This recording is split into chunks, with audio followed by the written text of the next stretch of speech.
একবিংশ শতাব্দীতে এসে এমন গ্রামের কথা কল্পনা করাও দুঃসাধ্য। এই গ্রামে নেই বিদ্যুৎ, নেই কোনো সড়ক যোগাযোগ, নেই কোনো বাজারও। তাই এই গ্রামের বাসিন্দারা নিজেরাই করেন নিজেদের খাদ্য উৎপাদন। খোলা জায়গা বা খলায় গড়ে উঠেছে বলে স্থানীয়রা এই গ্রামের নাম দিয়েছেন খলাবাড়ি।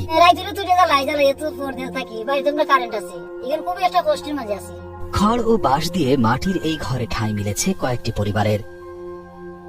বৃষ্টি, কালবৈশাখী, ঝড়, এমনকি প্রাণঘাতী বজ্রপাত সহ নানান প্রতিকূল পরিবেশকে মোকাবেলা করে টিকে থাকতে হয় এসব পরিবারকে। বছরের 8 মাস খোলা হাওড়ে বসবাস করে বোরো ধান আবাদ করেন তারা। জমি বর্গা নিয়ে চাষ করে জমির মালিককে নির্দিষ্ট পরিমাণ ফসল দিতে হয় তাদেরকে।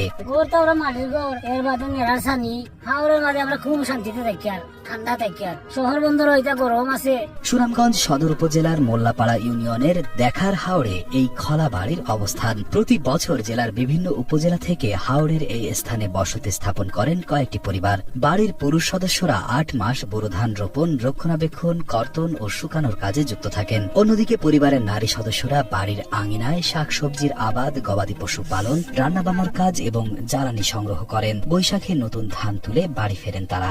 কোন বছর লাভ, কোন বছর খালি ধান লইয়া, অতবার তো শুধু ধানটা লইয়া।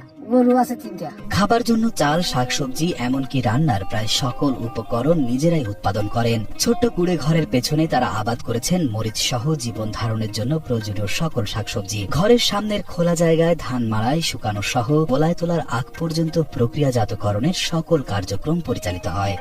আইয়া ঘর দুয়ার বান্দি জ্বালা ফালাই, সবজি ক্ষেত করি, লাউ করি, উড়ি করি, বেঙ্গন করি। মহিলারা তো আমরা ভাত রান্না খাবাই, মরিচ ফলাই, লাউ ফলাই, বিভিন্ন জাতের ফসল ফলাই, এটা কিনতে পারে।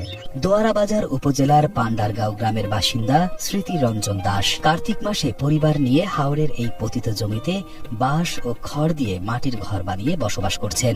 এবার তিনি প্রায় 14 বিঘা জমিতে বোরো আবাদের পাশাপাশি 3টি গরু পালন করেছেন। যেমন সোনার ঘর বানলে বাঁশের ঘর সবসময় ঠান্ডা থাকে, কোনো গরম লাগে না, সাধারণ গরম লাগে। তুফান আইলে একটু বেদা লাগে, উল্টাইলে এরায়। একই উপজেলার পান্ডারগাঁও গ্রামের বাসিন্দা সীমা রানী জানান, রাস্তাঘাট না থাকায় বাজার যেতে অসুবিধা, তাই ঘরের পেছনে লাউ, শিম, বেগুন, মরিচ আবাদ করেছি। তেল সাবান ছাড়া কোনো কিছু কেনা লাগে না।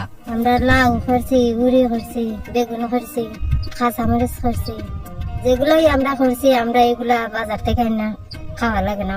মোল্লাপাড়া ইউনিয়নের চেয়ারম্যান মোহাম্মদ নুরুল হক বলেন, খলা বাড়ি অস্থায়ী গ্রামটি শুষ্ক মৌসুমে প্রায় 60 বছর ধরে তৈরি হচ্ছে। ভিন্ন উপজেলা থেকে প্রায় 30টির মতো পরিবার এখানে আসে। বৈশাখ মাস এখানে যে এরা কৃষক, এরা তো ধান ফলায়, এই ধানটা আনতে এরা খুবই কষ্ট হয়।